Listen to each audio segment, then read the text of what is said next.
she announced, "I'm engaged to someone else. We've been seeing each other for months." While still living in my house, I said, "Congratulations to you both." Then I had her escorted out by police that evening and changed every lock and security code. When her fiancé showed up, demanding she be let back in. Original post: I, 38 male, got the announcement at dinner. My girlfriend Veronica, 33, and I had been together for 4 years, living in my house for the last 2.5. She'd made pasta, opened wine, set the table nice. I thought maybe she got a promotion or something. Instead, she put her hand on the table, sporting a diamond ring I'd never seen before. "I have something to tell you," she said, smiling. Actually smiling. "I'm engaged to Bradley. We've been seeing each other for months and he proposed yesterday." I put down my fork, stared at her, at the ring, back at her. "You're engaged to someone else while living in my house?" "Yes, isn't it exciting? I wanted you to be the first to know." The audacity was so stunning I actually laughed. "Veronica, are you having a mental breakdown?" "What? No, I'm in love. Bradley's amazing, he's everything I've wanted. And you're telling me this, why exactly?" She looked confused. "Because we live together? Obviously things will change now, but I figured we could work out a transition plan. Maybe I could stay another month or 2 while Brad and I find a place." I stood up, walked to the cabinet, poured myself a scotch, took a sip, then turned back to her. "Congratulations to you both." "Really? Oh, thank you. I was worried you'd be upset." "Veronica, pack your things." "What?" "Pack your things. You have 2 hours." Her face changed. "You can't be serious. I live here." "No, you lived here. Past tense. You just announced you're engaged to another man. We're done. You're leaving. At tonight." "That's illegal. I'm a tenant. You need to give me 30 days notice." "You're not a tenant. You're a guest. Never paid rent. Never signed anything. Not on any bills. You're my ex-girlfriend who I'm asking to leave my property. This is emotional abuse. You're throwing me out with nowhere to go. Call Brad. I'm sure your fiancé has a place for you." She pulled out her phone, started recording. "This is harassment. I'm documenting this." I pulled out my phone too, called 911. "Yes, I need assistance removing someone from my property. My now ex-girlfriend just announced she's engaged to another man and refuses to leave. Yes, I own the house. No, she's not on any lease or deed. Thank you." Veronica's jaw dropped. "You called the cops? You have 1 hour and 55 minutes. Update 1. That night, the cops arrived in 20 minutes. 2 officers, very professional. I showed them my deed, my ID, explained the situation. They looked at Veronica with barely hidden disbelief. "Ma'am, is it true you just announced your engagement to another man while living here?" "That's not illegal." "No, ma'am, but if you're not a legal tenant and the homeowner wants you to leave. I've lived here for years. I have rights. Do you have a lease agreement?" "No, but do you receive mail here?" "Yes." "That doesn't establish tenancy without other factors. Do you pay rent?" "I contribute." I pulled up my banking app. "That, officer? Here's my mortgage payments, all from my account. Utilities, all in my name, paid by me. She's never paid a dime." The younger cop looked at Veronica. "Ma'am, you announced you're marrying someone else. Why would you want to stay here?" "I need time to figure things out." The older cop sighed. "Sir, technically she might have some claim to residency, but given the circumstances, ma'am, I strongly suggest you pack what you can tonight and leave voluntarily. Otherwise, this becomes a legal matter." Veronica started crying. Not sad tears, angry tears. "This is so unfair." "Ma'am," the younger cop said, "you told this man you're engaged to someone else. What did you expect?" She called Bradley while packing. I heard her shrieking from the bedroom. Apparently, Brad lived with 3 roommates and couldn't have her over tonight. She packed 2 suitcases and 4 garbage bags of stuff, all while live streaming on Instagram, narrating how I was kicking her out for finding love. As she was leaving, she turned to me. "I'll be back for the rest of my things. Text me when. I'll have them in the driveway." "You're going to regret this, Paul. Probably not as much as you're going to regret announcing your engagement over pasta." The cops waited until she drove away in the car I'd been letting her use, more on that later. Then the older one turned to me. "Change your locks tonight and maybe get cameras. Already have a locksmith on the way. Smart man, good luck." Update 2. The next day woke up to 67 text messages, 30 missed calls and a dozen Instagram notifications. Bradley, the fiancé, had messaged, "Bro, that was cold. She needed more time to move out properly. Not cool." I responded, "Bro, you proposed to my girlfriend while she lived in my house. Not cool." Veronica's mom called at 7 a.m. "Paul, what is this I'm hearing about you throwing Ronnie out?" "Morning, Janet. Did she mention the engagement?" "The what?" "She's engaged. To Bradley. They've been together for months." Long pause. "She said you two were basically roommates. Is that what she told Bradley too?" I need to call you back." She never did. Around noon, Bradley showed up at my door. Mid-30s, man bun, probably drove a Prius. "We need to talk." "No, we don't. You traumatized Veronica. Your fiancé announced your engagement to me over dinner, in my house, that she was living in, rent-free. She said you knew about us." I actually laughed. "She told you I knew she was cheating?" "It wasn't cheating. You two were basically broken up." "First I'm hearing about it. Look, she needs to get her furniture and..." "Her furniture?" "The bedroom set, the living room stuff. All bought by me. I have receipts. She owns some clothes, makeup, and a laptop that's 3 years old. She decorated this place, with my money." Bradley's face was getting red. "She's staying with her sister now? Do you know how humiliating this is for her?" "For her? She announced she was marrying another man while living with me." "You could have given her time." "To do what? Plan your wedding from my guest room? We're getting her stuff, all of it." "Try it, please, make my day." He stormed off. I installed 3 more cameras. Update 3, Day 3. Veronica tried the nuclear option, posted on social media that I was an abusive ex who threw her out for falling in love with someone who actually cared about her. Said I'd been controlling, manipulative, that she'd been trying to leave for months, but I wouldn't let her. Problem was I had receipts, literal receipts. I posted one response. "Interesting narrative. Here's the facts. She announced engagement to another man while living rent-free in my house. Never paid a bill. Also, here's last week's texts where she said she loved me." Screenshot after screenshot. Her asking me for money for her student loans 2 weeks ago. Her "I love you" text from 4 days before the announcement. Her using my credit card for a spa day with Brad, I now realized.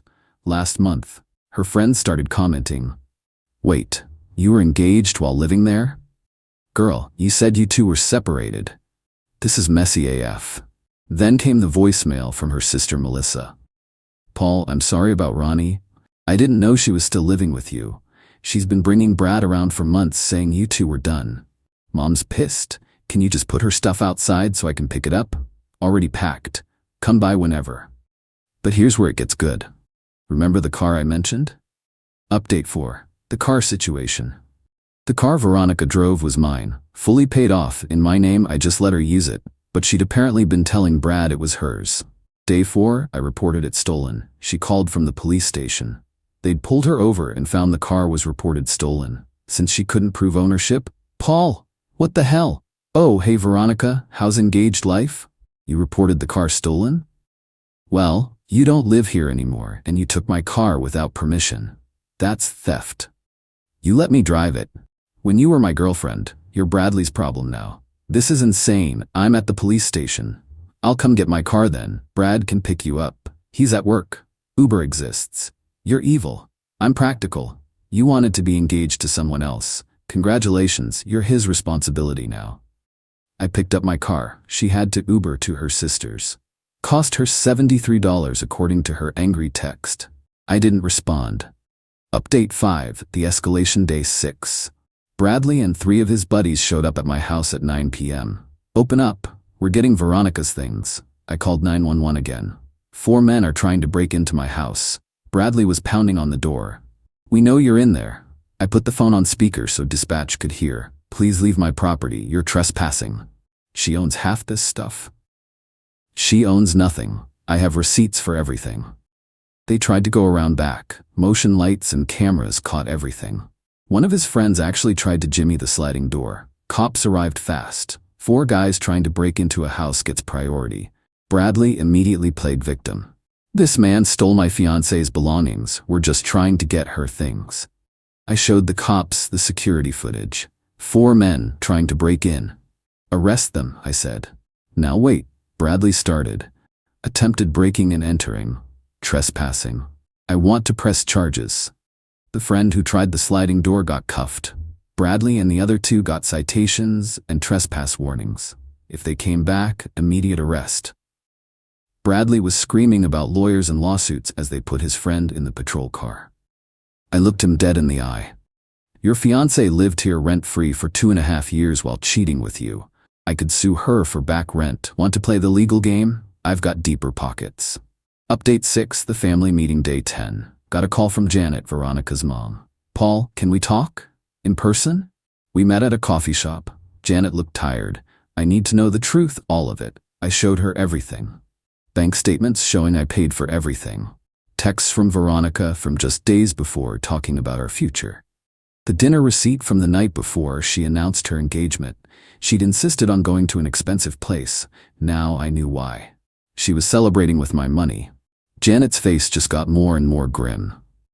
She told us you two had been separated for 6 months, that you were basically roommates, that she was scared to leave because you were unstable.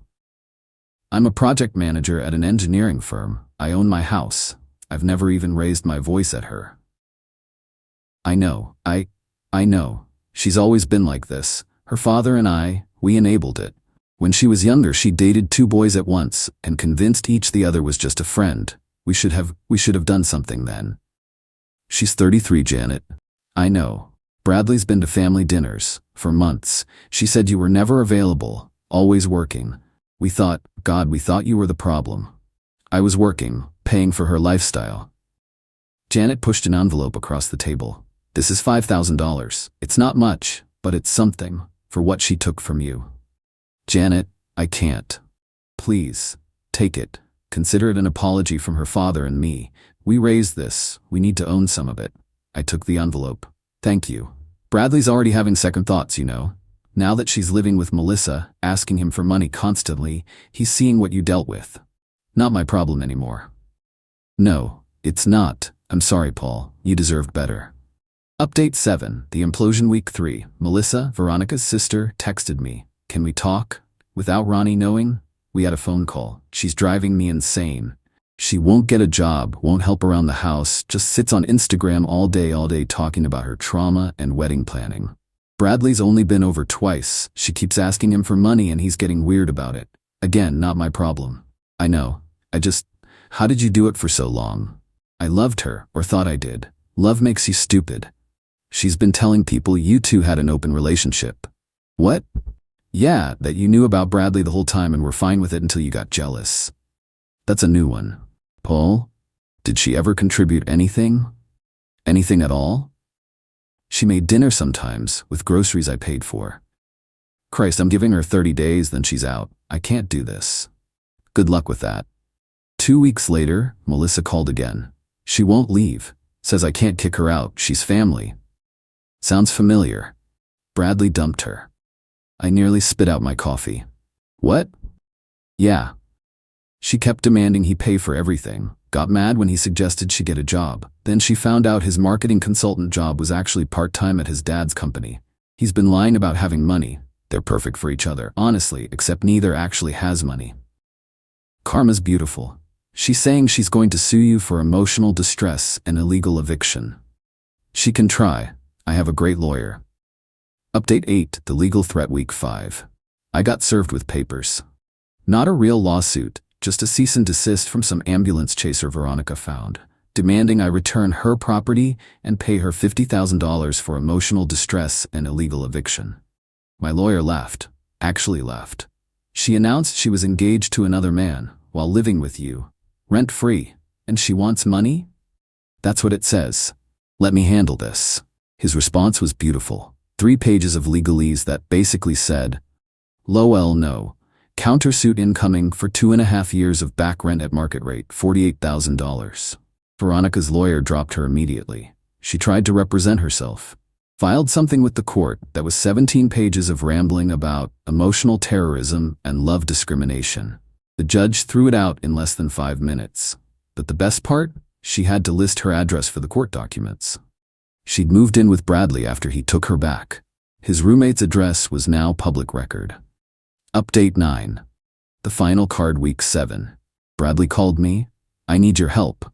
That's hilarious. Please, She won't leave. She's not on our lease, but she won't go. She's threatening to say I assaulted her if we try to make her leave. And you want my help? Why? You got her out in one night. Yeah, by calling the cops immediately and having security footage. Can you talk to her? Tell her to leave? Brad, my man, you proposed to another man's girlfriend while she was living with him. You made this bed. I didn't know. She said you two were done.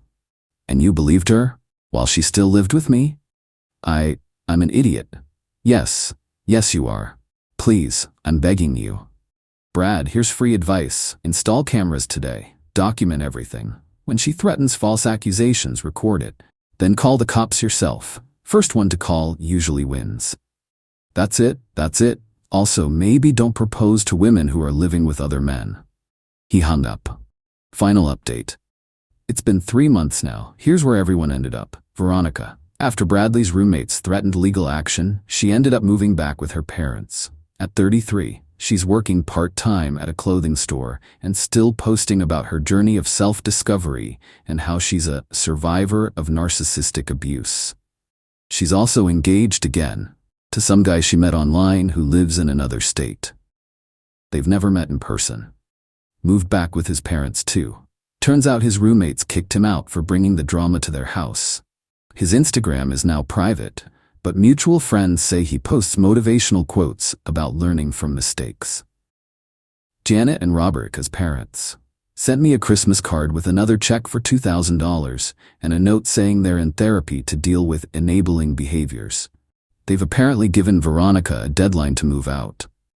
Melissa, we actually became friends. She texts me updates sometimes. She's in therapy too, realizing how much her family dynamics screwed up her own relationships. Me, I'm good. House is peaceful.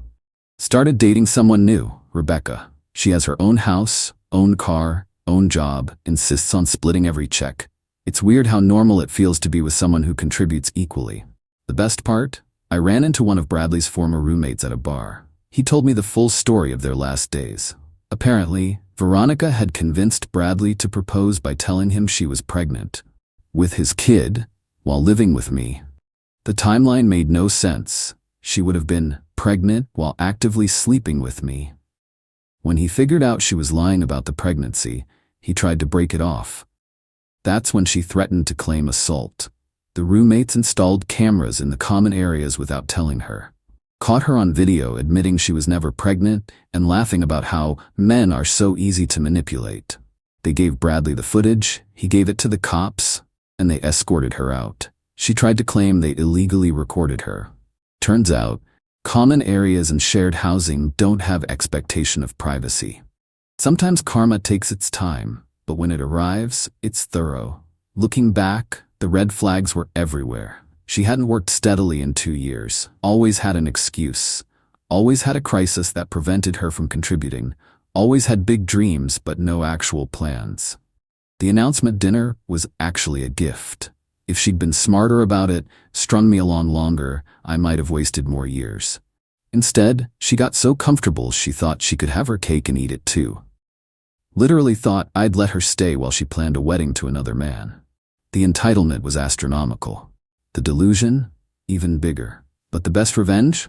Living well. My house is clean, my bills are lower, my stress is gone. I wake up every morning in my own bed, in my own house, with no one else's drama to deal with. And Veronica? She's everyone else's problem now. One at a time.